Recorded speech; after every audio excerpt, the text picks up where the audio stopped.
Специјалното јавно обвинителство се жали на отежната соработка, а за тоа што ќе преземе и за конкретниот став околу тоа најавува дека ќе соопштат кон средината на јануари. Специјалното обвинителство очекува да му бидат предадени материјалите што ги бара и сите субјекти да започнат активно да соработуваат со нив. Соработката со субјектите до кои се обраќаме без оглед за кого станува збор е отежната и во оваа насока наш конкретен став за ваквите отежната соработка и мерките што ќе бидат преземени од наша страна ќе биде соопштен во средината на јануари, информираат со соопштение од обвинителството. Во изминатиот период, како што наведуваат оттаму, особен интерес беше изразен за постапување по однос на бараните материјали од СДСМ. Повторно укажуваме дека ние очекуваме материјалите да ни бидат предадени и сите субјекти да започнат активно да соработуваат со ова јавно обвинителство, се вели во соопштението. Следната година активно ќе се работи на 24 регионални патишта и 7 автопати со вкупна должина од околу 600 километри, најави министерот за транспорт и врски Владо Мисајловски.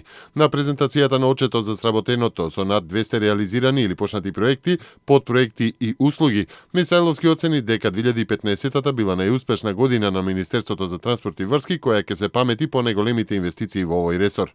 Ја посветивме 2015-та на реализација на големи проекти во патната и железничката инфраструктура.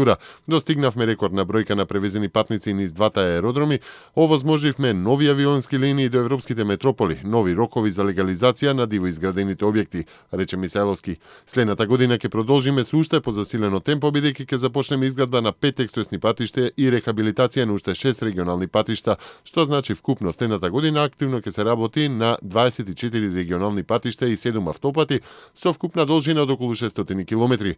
Ова во историјата на Република Македонија се нема случајно истовремено да се работи на толку километри патна мрежа, додаде Мисајловски. Државниот испитен центар денеска на веб страницата ги објави прашањата за екстерно тестирање за учениците од завршните години на средното образование. Објавениот базен со прашања содржи повеќе од 85.000 прашања. Базата е освежена со 20% нови прашања. Во следните две недели, поточно од 8 јануари 2016 година, јавноста ќе може да остави коментари за конкретните прашања. Прашањата за кои ќе има валидни и конструктивни коментари ќе бидат соодветно коригирани, соопшти Државниот испитен центар. Оттаму ги повика сите засегнати страни, ученици, професори и родители да се вклучат во проверката на прашањата за да се прочисти и да се подобри квалитетот на базата на прашања.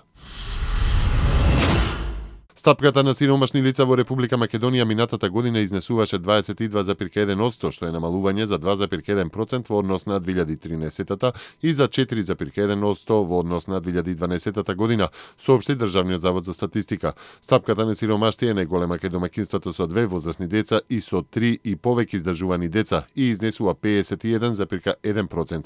Според најфреквентниот статус на економската активност, стапката на сиромашни вработени лица е 9,8%, додека стапката на сиромашни пензионери е 8,4%.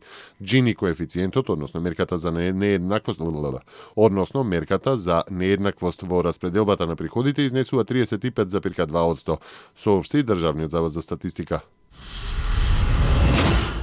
Администрацијата на американскиот председател Барак Обама планира да го интензивира протерувањето на илегалните имигранти од Средна Америка, во чии рамки е предвидено цели семејства да бидат вратени во земјите од каде потекнуваат. Големиот број на сами деца кои пристигнуваат во Соединетите американски држави, како и доаѓањето на цели семејства од Салвадор, Гватемала и Хондурас, ги принуди американските власти да се подготват за приведување и протерување на семејствата на кои веќе им е наредено да ја напуштат земјата. Вашингтон Пост објави дека Министерството за државна безбедност планира низ раци чија цел ќе биде протерување на неколку стотини семејства кои пристигнувале во САД од почетокот од минатата година. Повеќе од 100.000 семејства лани илегално влегоа во Соединетите американски држави преку југозападната граница, но таа миграција беше засенета од бран од деца кои влегоа во земјата без придружба на возрастни, наведува Вашингтон Пост.